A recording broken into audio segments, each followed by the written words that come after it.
মেহবুব মুক্তারকে এবার আপনাকে জয়ী করব।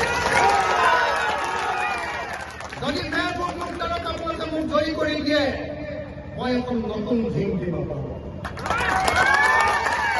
যদি মেহবুব মুক্তারক আপনাকে জয়ী করে দিয়ে মই শান্তিৰ এখন নগাঁও, শান্তিৰ এখন অসম, য'ত প্ৰত্যেকজন মানুহে হিন্দু মুছলমান সকলোৱে শান্তিৰে বসবাস কৰিব পাৰিব, তেনেকুৱা এটা অসম আমি আপোনালোকক দিম।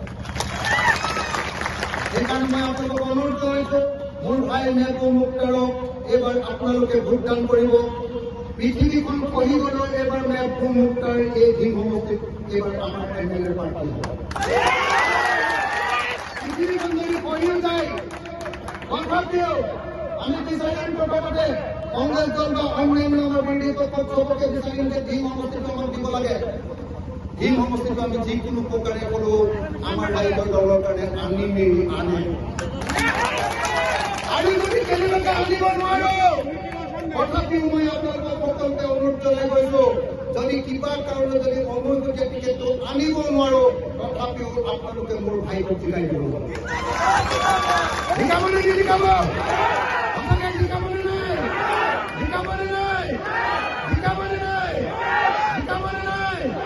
মই আপোনালোকক অনুৰোধ কৰি গৈছো, যদি আপোনালোকে মেহবুব মুক্তাৰক জিকাই দিয়ে, মই আপোনালোকক এখন নতুন অসম দিম, য'ত হিন্দু মুছলমান সকলোৱে ঐক্যবদ্ধ হৈ থাকিব পাৰিব।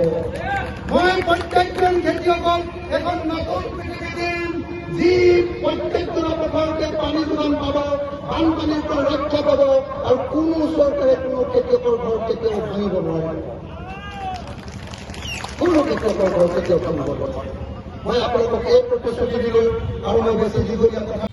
বিধানসভা নিৰ্বাচনবিলাক হৈ গৈছিলে, কেৱল ধৰ্মীয় মেৰুকৰণৰ দ্বাৰা AUDF জয়ী হোৱা নাছিলে। আপোনালোকে নিশ্চয় জানে, আৰু এইটো সৰ্বজন বিদিত, ধিং সমষ্টিৰ প্ৰতিজন ভোটাৰে আজি এই কথা জানে যে একাংশ কংগ্ৰেছীয়ে টিকেটৰ পৰা বঞ্চিত হৈ, প্ৰাৰ্থিত্ব লাভৰ পৰা বঞ্চিত হৈ AUDFক ধনে জনে দি AUDFক জয়ী কৰাই আহিছে 2006 চনৰ পৰা।